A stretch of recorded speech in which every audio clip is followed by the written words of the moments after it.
बोली गणेश भगवान की जय।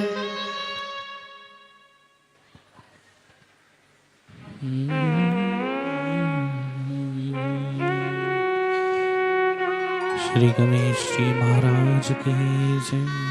श्री वल्लभाधीश की जय। श्री गोसाई जी परम दयाल की जय।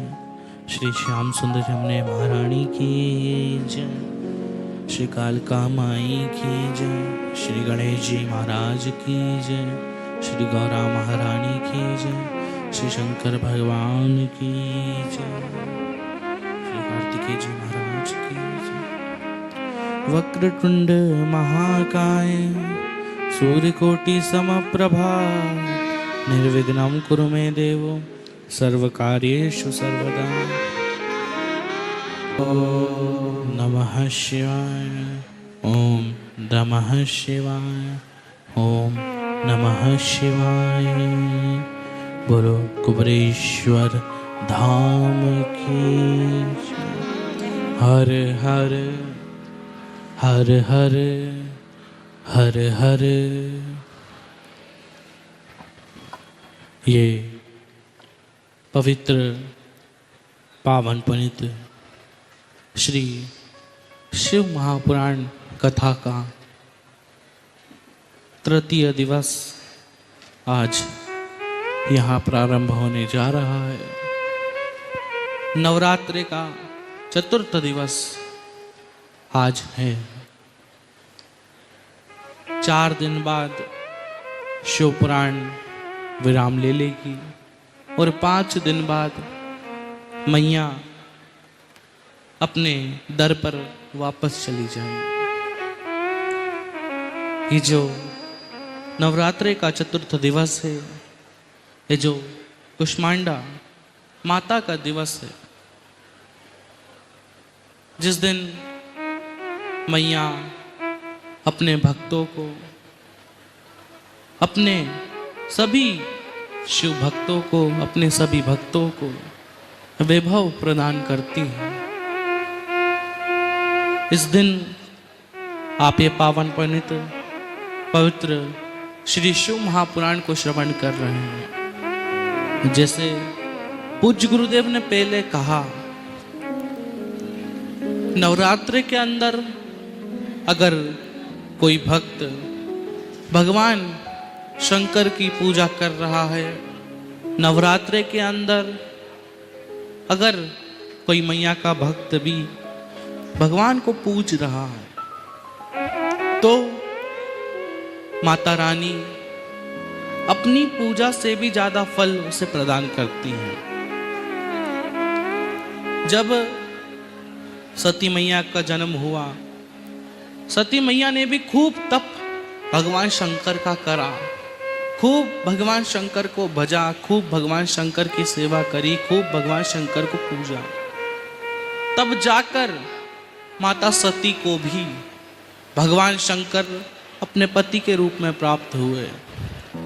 जब माता सती राजा दक्ष प्रजापति के दरवाजे पर जाती हैं, जब राजा दक्ष प्रजापति ने तप रचा, जब यज्ञ रचा, तब माता सती राजा दक्ष प्रजापति के दरवाजे पर पहुंचती हैं। राजा दक्ष प्रजापति ने कहा कि आप यहां पर आई क्यों हैं? हमने तो आपको नहीं बुलाया, तो आप यहां पर क्यों पधारी हैं? आप यहां पर क्यों आई हैं?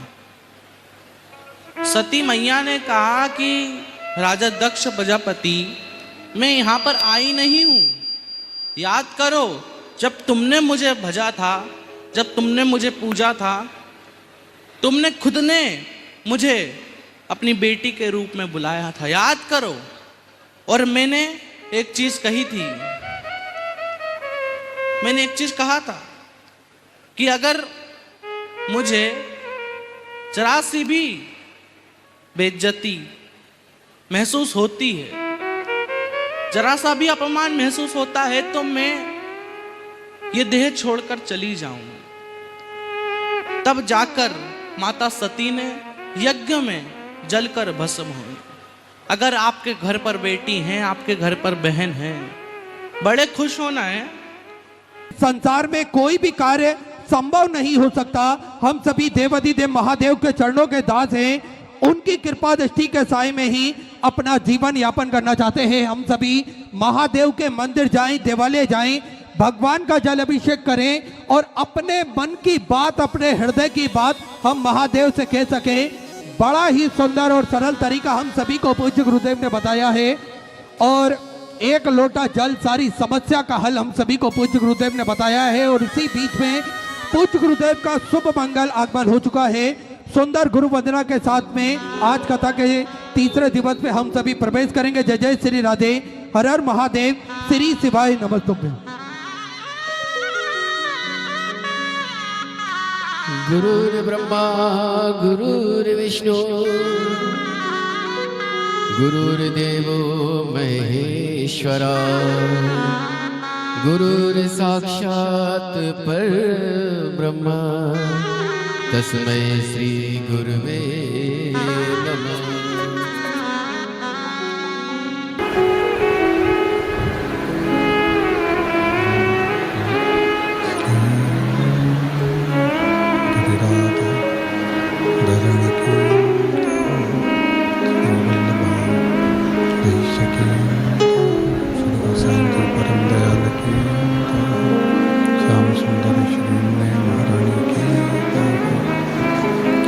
विश्वनाथ भगवान की गौरा महारानी की, श्री गणेश जी महाराज की, सरस्वती माता की, खिड़ापति सरकार की, वरेश्वर महादेव की, ओंकारेश्वर भगवान की, ओंकारेश्वर भगवान की,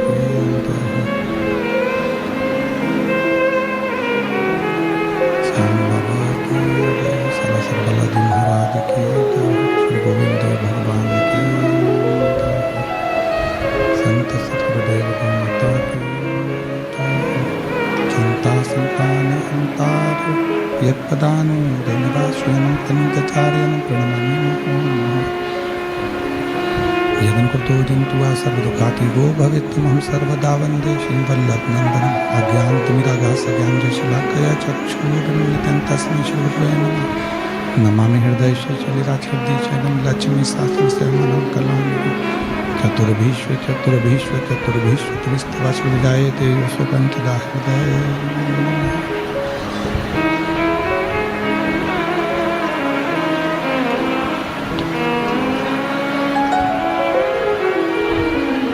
विश्वनाथ भगवान की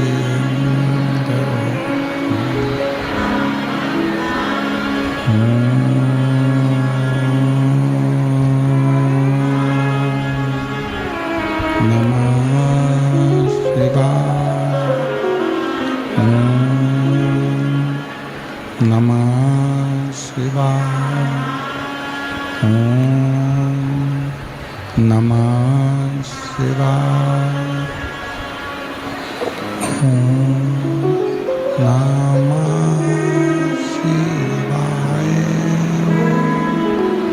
नमः शिवाय।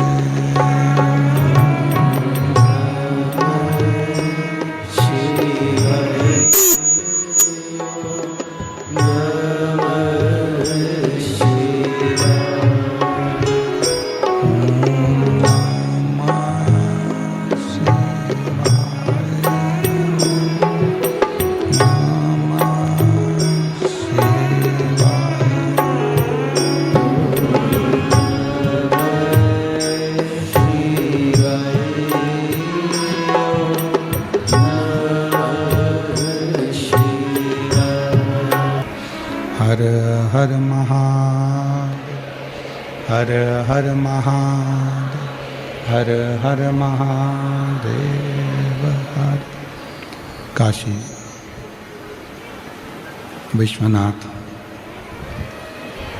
ओगड़दानी त्रिकालदर्शी कैलाशी अविनाशी भगवान शिव,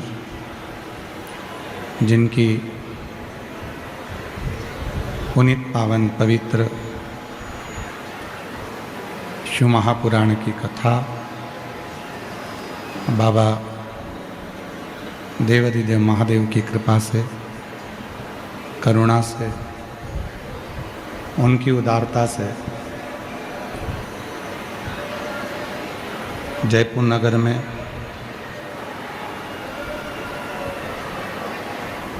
जयपुर नगर की इस पवित्र पावन भूमि पर आप और हम सभी को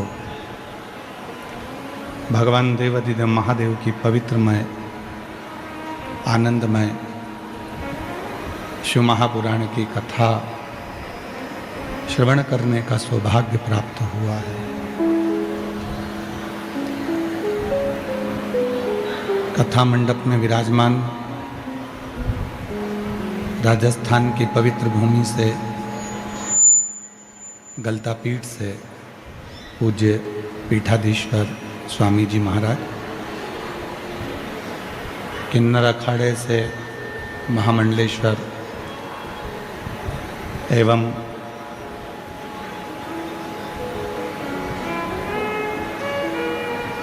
इस पवित्र पावन भूमि पर पधारे सभी शिव भक्त, कथा के मुख्य कार्यक्रम संरक्षक श्री सत्यनारायण बेरीवाल जी,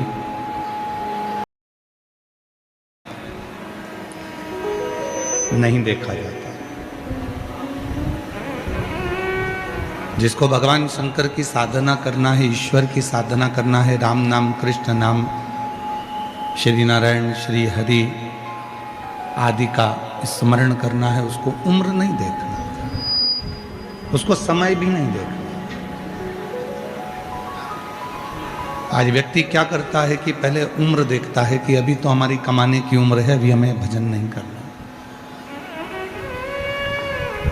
अभी कोई हमारी साधना की उम्र थोड़ी ना है, अभी हमारी कोई उम्र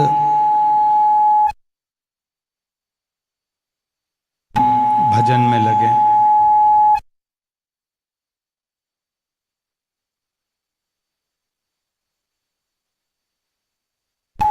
अभी हमारी उम्र कोई ऐसी नहीं हुई कि हम सत्संग में लगे, अभी हमारी उम्र छोटी है तो अभी हम कमाएंगे, अभी तो हमको कमाना है, अभी तो हमको एकाग्रित करना है, कमाने में लगना है। शिव पुराण कहती है कि शिव की भक्ति के लिए ना उम्र देखी जाती है ना समय देखा जाता, दोनों चीजें नहीं देखी।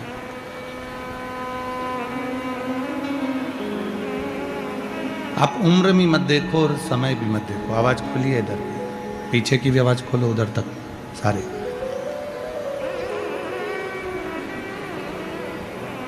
जब तुम्हारा मन कर जाए, जब तुम्हारा चित्त कर जाए और तुम्हें लगने लगे कि मुझे ईश्वर की आराधना साधना करना है, जब तुम्हारा मन लग जाए, जब तुम्हारा चित्त लग जाए, आवाज खोलो बेटा, सब तुर गई। जब तुम्हारी चित्त वृत्ति में यह बात बैठ जाए कि हमें ईश्वर की साधना करना है, फिर हमें उम्र नहीं देखना। अब कई लोग कहते हैं कि हम सुबह सुबह बहुत काम रहता है इसलिए मंदिर नहीं जा पाते। ठीक है, कोई बात नहीं।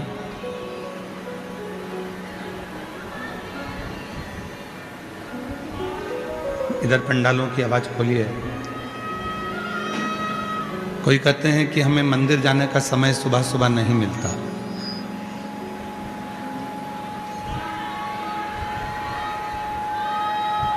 हम उनसे कहते हैं कि यदि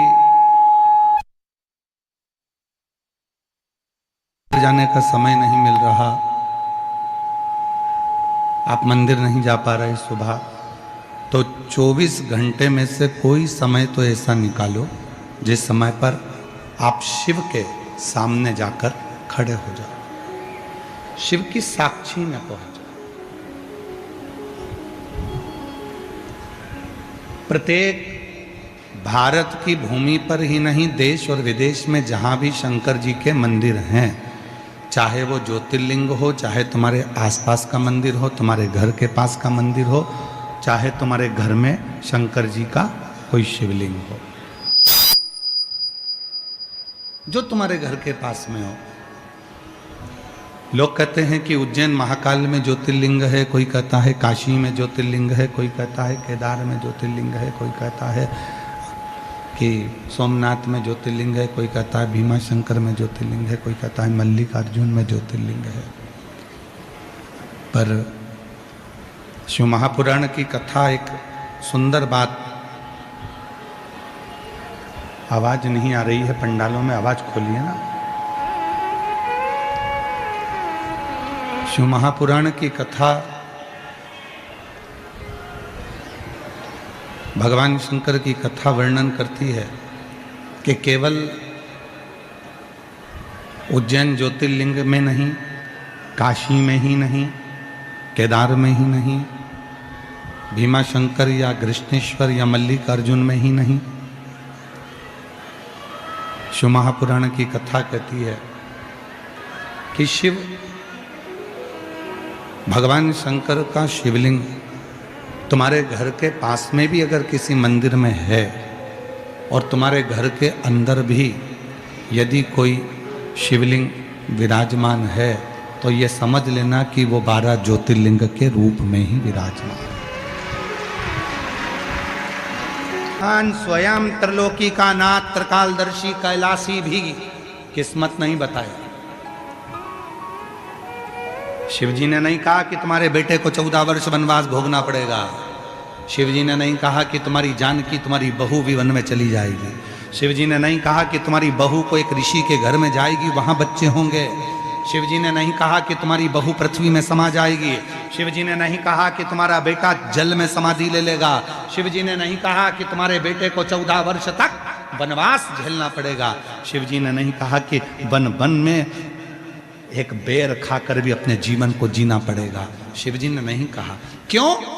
कौशल्या जी कह रही हैं, बाबा मेरे बेटे का भाग्य बता दो। शिव जी ने जो बात कही, आज के मनुष्य को, आज के बेटा बेटी को वो धारण करना है अपनी बुद्धि। कौशल्या जी हाथ जोड़कर कहती हैं, मेरे बच्चे का भाग्य बता दो। शिव जी कहते हैं, मैं भाग्य नहीं बताता, भाग्य बना देता हूं। भाग्य नहीं बता। हाँ, तो मुझे क्या करना पड़ेगा? शंकर भगवान ने कहा, सुनो कौशल्या मां, तुम्हारे बेटे से इतना जरूर कहना कि रोज प्रतिदिन एक पार्थिव लिंग का निर्माण करना और पूजन करना। यदि आप लोगों में से कोई राम पथ गमन गया हो, राम जो 14 वर्ष के लिए वनवास गए थे, अयोध्या से लंका तक का जो रास्ता उन्होंने चुना था, जिस मार्ग से वो गए थे, पूरे राम पथगमन को भारत सरकार ने बना दिया है। भारत सरकार ने जो राम पथगमन बनाया है, उस राम पथगमन पर एक बार गाड़ी लेकर जाना, जहां जहां राम रुके थे उस स्थान पर रुकना। वहां राम जी के मंदिर कम मिलेंगे और शिव जी के मंदिर ज्यादा मिलेंगे, क्योंकि राम जी जहां रुकते थे वहां जो एक शिवलिंग की स्थापना करते थे। राम जी जहां रुकते थे वहां शंकर के शिवलिंग की पूजन करते थे। राम जी जहां रुकते थे वहां पार्थिव लिंग का निर्माण करते थे, पूजन करते थे। तो माता कौशल्या जी से कहा, अगर तुम्हारे पुत्र को एक चीज कहना कि राम बस इतना करना कि शिवलिंग की पूजन जारी रखना, तो जीवन में कितना भी दुख आएगा, कितनी भी तकलीफ आएगी, कितना भी कष्ट आएगा, सब धीरे धीरे धीरे समाप्त होगा और तुझे बल मिलता रहेगा, तुझे बल मिलेगा।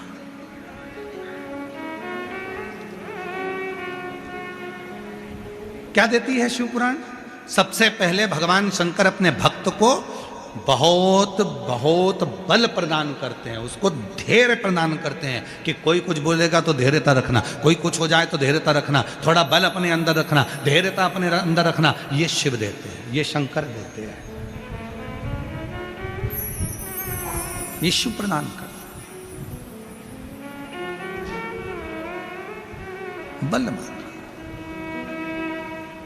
कौशल्या जी से कह दिया, मैं भाग्य नहीं बता सकता, पर बताओ मेरे देव अधिदेव महादेव भगवान स्वयं दशरथ जी के यहाँ जाकर मना कर देते हैं कि मैं भाग्य नहीं बताता। आज का व्यक्ति ऐसा पैदा हो गया संसार में, कली काल में इतने सारे लोग पैदा हो गए कि तुम्हारा भाग्य बता देते हैं, तुम्हारा भविष्य बता देते हैं, तुम्हारे जीवन की रेखा बता देते हैं। लोग कह देते हैं लाओ मैं बहुत बड़ा आचार्य हूं, मैं तुम्हारा हाथ देखकर बताऊंगा, लाओ मैं पत्रिका देखकर बताऊंगा तुम्हारे जीवन में कितना दुख है, लाओ मैं बताऊंगा तुम्हारे जीवन में कितना कष्ट है, लाओ मैं ये बताऊंगा तुम्हारे जीवन में कितनी तकलीफें हैं। ना, शिव महापुराण की कथा कहती है भगवान शंकर ने जन्म मरण परण ये 3 ऐसे हैं जो शिव जी ने अपने पास में रखा है। जन्म कब होगा, कहाँ होगा, कैसे होगा, शिव जानते हैं। मरोगे कैसे, कब मरोगे, कैसे मरोगे, कहाँ जाकर मरोगे, ये शिव ने अपने पास रखा। परणा शादी तुम्हारा है, जन्म कब होगा, कहाँ होगा, कैसे होगा, शिव जानते हैं। मरोगे कैसे, कब मरोगे, कैसे मरोगे, कहाँ जाकर मरोगे, ये शिव ने अपने पास रखा। परणा शादी तुम्हारे लिए कितने भी लड़के देख लिए जाएं, तुम्हारे लिए कितनी भी लड़की देख ली जाए, पर जो शंकर जी को जिसके साथ तुम्हारा संबंध बांधना है वही मिलेगी और वही मिलेगा। कितना ही प्रयास करो।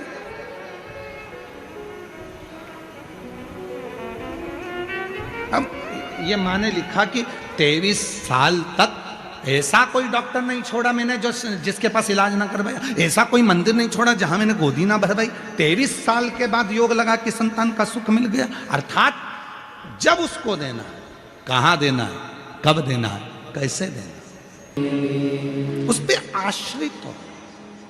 आश्रित आप तो राजस्थान के हो, मेवाड़ के राजा बप्पा रावल जी,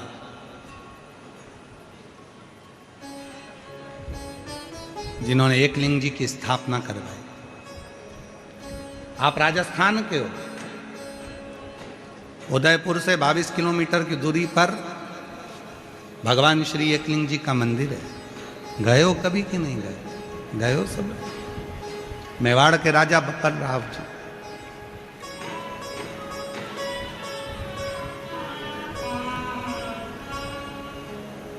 ध्यान देना, जब मेवाड़ पर आक्रमण हुआ, वहां के महाराज ने अपने पुत्र बप्पा रावल जी को एक गुरु के पास में वन में भेज दिया। बप्पा रावल जी वन में चले गए, छोटे थे, वहीं पर शस्त्र विद्या, वहीं शास्त्र विद्या, सारी विद्या उन्होंने वहीं ग्रहण करी। एक दिन गुरु जी के मुख से निकल गया, वीरों की भूमि है राजस्थान,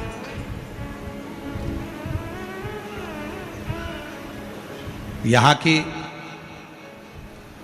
भूमि का जल ही ऐसा है कि यहां का बच्चा हो चाहे बूढ़ा हो, वो वीरों की ही मौत मरता है। उसमें वीरता का गुण होता है। वीरों की भूमि है राजस्थान।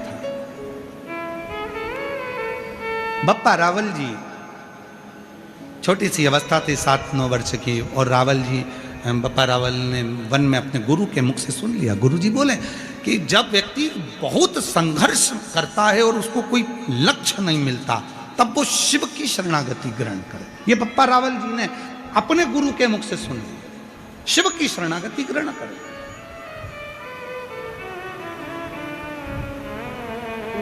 और बप्पा रावल जी ने शिव शरणागति का वो भाव सुन लिया, धारण कर लिया। एक दिन बप्पा रावल जी जब छोटे थे, पहुंच गए वन में, गुरु जी से कहा गाय मैं चराऊंगा। ठीक है चले जाओ। बप्पा रावल जी गाय चराने के लिए गए, शिव की साधना में ऐसे डूब गए कि उनके गुरु उनको ढूंढने के लिए निकले। गुरु ढूंढ, और गुरु जी ने उनको ढूंढा। बप्पा रावल जी तो तप में लीन थे। शिव पुराण में हम वर्णन करें बप्पा रावल जी का चरित्र, तो शिव के भक्त के रूप में उनका चरित्र का वर्णन करूं। बप्पा रावल जी जब शिव से साधना करते थे तो शिव उनके सामने आकर बात करते थे। मेवाड़ के वो राजा एक दिन शिव जी ने कहा बप्पा रावल से, ये पूरा मेवाड़ मैं तुम्हें देता हूं। बप्पा रावल जी ने कहा, दुश्मनों ने आक्रमण कर कर अपना बना रखा है, कैसे मिलेगा। बप्पा रावल जी से शिव जी कहते हैं, तो तलवार उठा, तलवार तेरे हाथ में होगी, बल शिव का होगा, और याद रखना हारने नहीं दूंगा। पूरी दुनिया का एक राजा बप्पा रावल जी एक ऐसे थे जिन्होंने अपनी लाइफ में, अपनी जिंदगी में कोई युद्ध नहीं हारा था और धर्म के लिए आगे बढ़कर लड़ते थे। बाबा देवाधिदेव महादेव भगवान शिव, ओगड़दानी त्रिकालदर्शी कैलाशी विनाशी, भगवान शंकर की पवित्र कथा कह रही है, शिव महापुराण की कथा वर्णन कर रही है, शिव तत्व कह रहा है। शिव के यहाँ कोई द्वार नहीं है, उसके सारे द्वार खुले हुए हैं अपने भक्तों के लिए।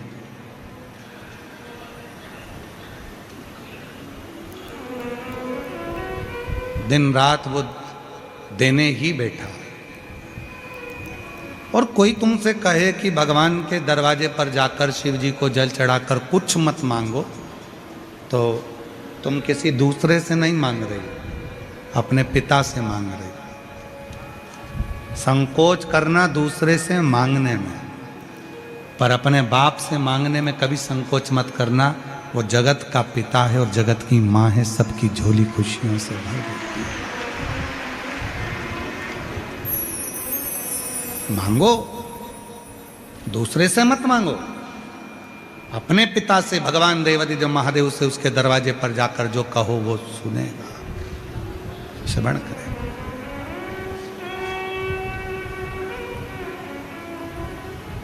दक्ष प्रजापति को सूचना मिली कि मेरी बेटी सती इतनी छोटी सी अवस्था में और शिव की साधना कर रही है, भगवान शंकर की भक्ति कर रही है, भगवान शंकर की आराधना कर रही है, शिव साधना में डूबी है। कोई उम्र नहीं है, भगवान के भजन की कोई उम्र नहीं होती। प्रहलाद जी महाराज की 4 वर्ष की अवस्था, मीराबाई की 6 वर्ष की अवस्था, ध्रुव जी की 4 वर्ष की अवस्था। कई लोग कहते हैं इतने छोटे और उनको भगवान मिल गया, और हमारे कई बाबा जोगी सन्यासी तप कर करके उनकी पूरी जिंदगी निकल गई, भगवान आज तक नहीं मिला। क्योंकि भाव शुद्ध हो तो भगवान मिले।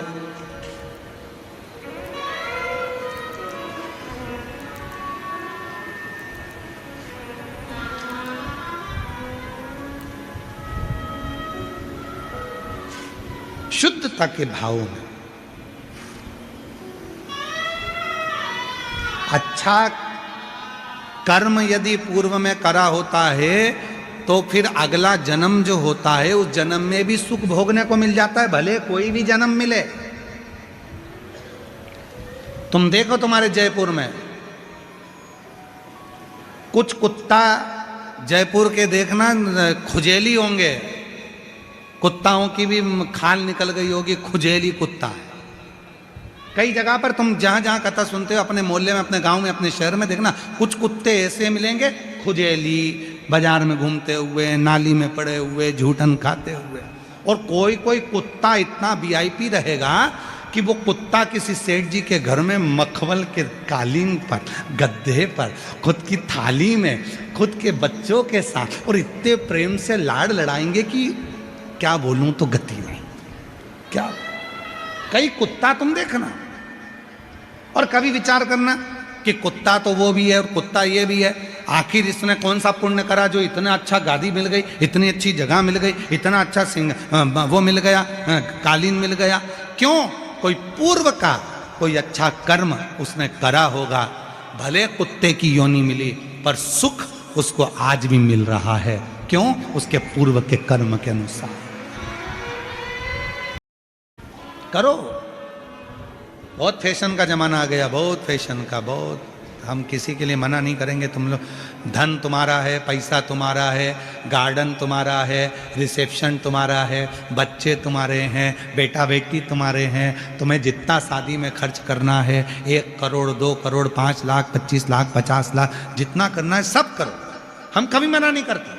भगवान ने दिया है, कर लो, कौन सी दिक्कत वाली बात है, करो, खूब करो।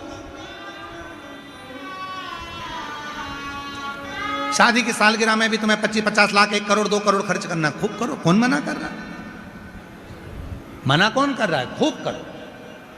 पर याद रखो, तुम्हारे इस फंक्शन के चक्कर में किसी देवता का अपमान ना हो, हमारे सनातन धर्म का अपमान ना हो, हमारे हिंदू धर्म का अपमान ना हो, इसका तुम्हें ध्यान रखना पड़ेगा। इतना 14 साल प्रणाम करो बाबा को, झुक के प्रणाम करो। शंभू बोलो। 14 वर्ष के बाद हुआ है। एक बार जोरदार ताली बजाइए, जोरदार ताली बजाइए।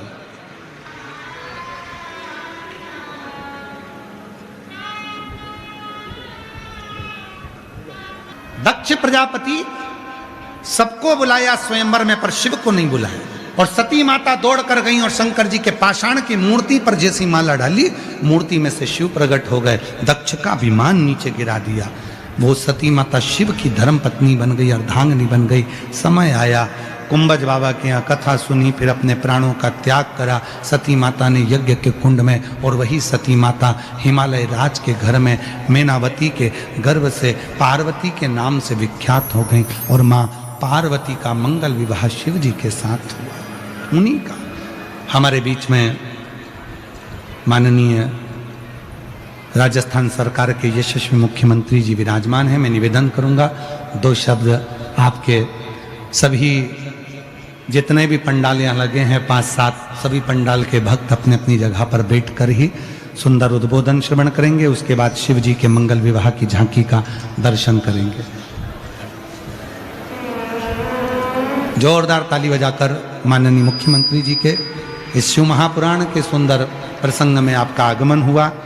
राजस्थान सरकार को बड़े आनंद के साथ में पूरे राजस्थान को एक ऊर्जा, एक बल आपके द्वारा जो मिल रहा है, सनातन धर्म को आप मजबूत कर रहे हैं, उसके लिए व्यासपीठ से पुनः पुनः आपको बहुत बहुत साधुवाद है।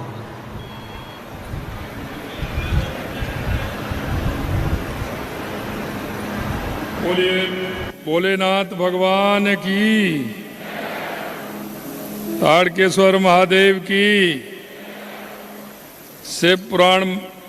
शिव महापुराण कथा की परम पूज्य पंडित प्रदीप मिश्रा जी की और आप सभी की आज के इस शिव महापुराण कथा एवं श्री महामृत्युंजय रुद्र महायज्ञ के इस अवसर पर सबसे पहले तो मैं परम श्रद्धेय पंडित श्री प्रदीप मिश्रा जी को प्रणाम करता हूं, शरण वंदन करता हूं। उनके साथ में पंडित राघव मिश्रा जी भी आए हैं और वो भी, क्योंकि गुरुजी तो कथा कहते ही कहते हैं, लेकिन राघव मिश्रा जी भी बहुत अच्छी कथा कहते हैं। वो आपके सुपुत्र हैं, उसमें यहाँ आए हैं, मैं उनका भी स्वागत करता हूँ, अभिनंदन करता हूँ। इस कार्यक्रम के संरक्षक बेरीवाल परिवार को भी मैं स्वागत करता हूँ, अभिनंदन करता हूँ कि उन्होंने ये कार्यक्रम बहुत ही सुंदर आयोजन किया है। मुख्य यजमान रावत परिवार का भी मैं स्वागत करता हूँ। कार्यक्रम के संयोजक डेरे वाले परिवार, फतेहपुरिया परिवार का भी मैं स्वागत करता हूँ। सह यजमान हर्ष परिवार एवं सभी उत्सव यजमान का भी मैं स्वागत करता हूं। आयोजक समिति अखिलेश अत्री जी, मनोज पांडे जी, सभी आयोजकों का भी मैं स्वागत करता हूं। नरेंद्र मोदी जी के नेतृत्व में हो रहा है। आपने देखा हमारा कितने समय की जो हमारी प्रत्यक्षा थी, रामलला की स्थापना की, काशी विश्वनाथ कॉरिडोर बनाया, लोककाल बाबा का वो काम हुआ जितना आप उज्जैन में देखेंगे तो अपने आप में निराले। काशी विश्वनाथ का, महालोककाल का, हमारे केदारनाथ, बद्रीनाथ, और इसी तरह राजस्थान में चाहे खाटू श्याम जी हों, चाहे पुष्कर जी हों, चाहे मेहंदीपुर बालाजी हों, चाहे हमारी देवियां हों, उन सभी पर काम हो रहा है। मैं आपसे यही कहना चाहता हूं, ये जयपुर ये नगरी सर्वदा धर्म के साथ रही है। मैं इतना ही कहूँगा कि आप सभी लोग इस कथा का रसपान करते हुए हमारे जीवन को हम सब मिलकर के धन्य बनाएं।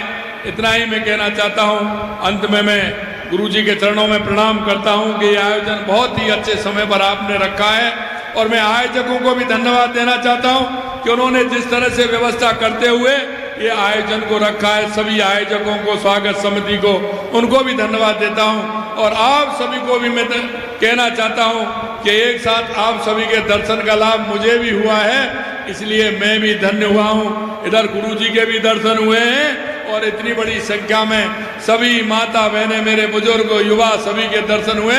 निश्चित रूप से मैं भी धन्य हुआ हूँ। मैं आपके चरणों में वंदन करता हूँ, अभिनंदन करता हूँ। आप सभी को मैं प्रणाम करता हूँ। बोलिए हर हर हर हर, जय जय श्री राम, जय जय श्री राम।